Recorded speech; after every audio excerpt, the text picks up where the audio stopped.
Champions. What do you think about champions? What do you think about people who come in first place? Let's talk about that.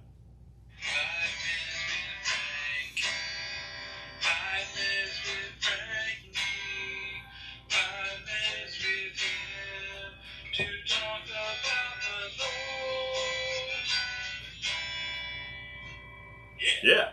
Good morning, beautiful people. Ocean Spray, not a sponsor. Anyway, talking about champions and people who win things, isn't it interesting when a person does win first place on any competition? It's amazing to me who they thank or who they don't thank or who they emulate or don't speak at all. So a lot of the famous champions in my mind, either A, really didn't win first place, like the one at the Olympics where the dad came out and helped his son get over the finish line. Oh, cry every time on that one. Some of the other champions might be, they got in second place, but they did this whole backstory on them and you're just crying your eyes out and you're like, that should be the champion. Or some champions that got their trophy ripped away from them because of political means or other things that people were supposedly trying to prove. But then there are some champions who, give God the glory, who are humble, who are, acknowledge other people that have been in their life to serve them to get to that point. And other champions acknowledge their team or acknowledge that it's just not me who's doing this. And there's some champions that are just very prideful and just like, it's me, myself, and I don't care about anybody else, and I'll step on their heads. So a lot of times when we look up to these people, a lot of times you're either looking up to a prideful person or you're looking up to a humble person that acknowledges that other people help them to that spot. So when we see Goliath in 1 Samuel, so 1 and 2 Samuel was really split up by humans. 1 and 2 Samuel, that whole book was together at one. And so we're going through the books of the Bible and seeing where Jesus is on Sundays. And then talking about it during the week.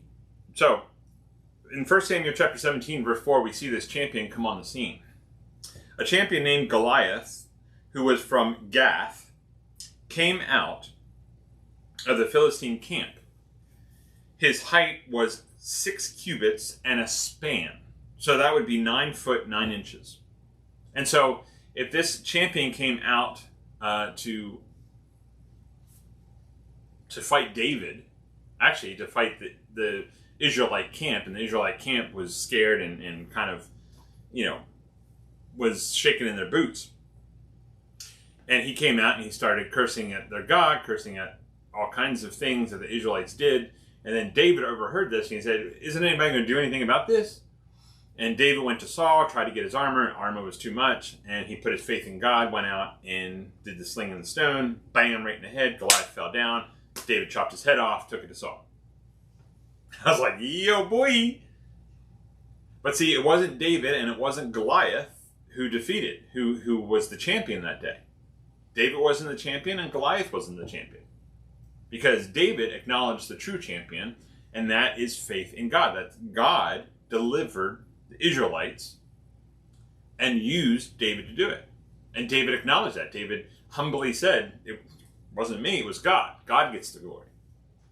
And it's interesting that the prideful Goliath thought of himself and his team, and the humble David said it was God, not me. He just used me.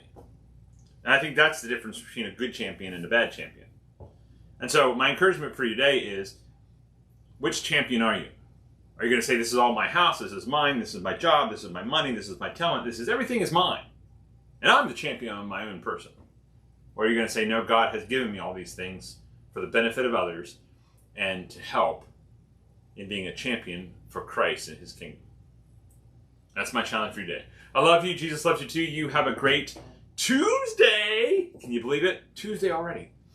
Again, I'm leaving for Guatemala on Thursday. So from that point until I get back, probably not do 5 minutes with Frankie, but I'll start uploading some videos and things like that of my trip.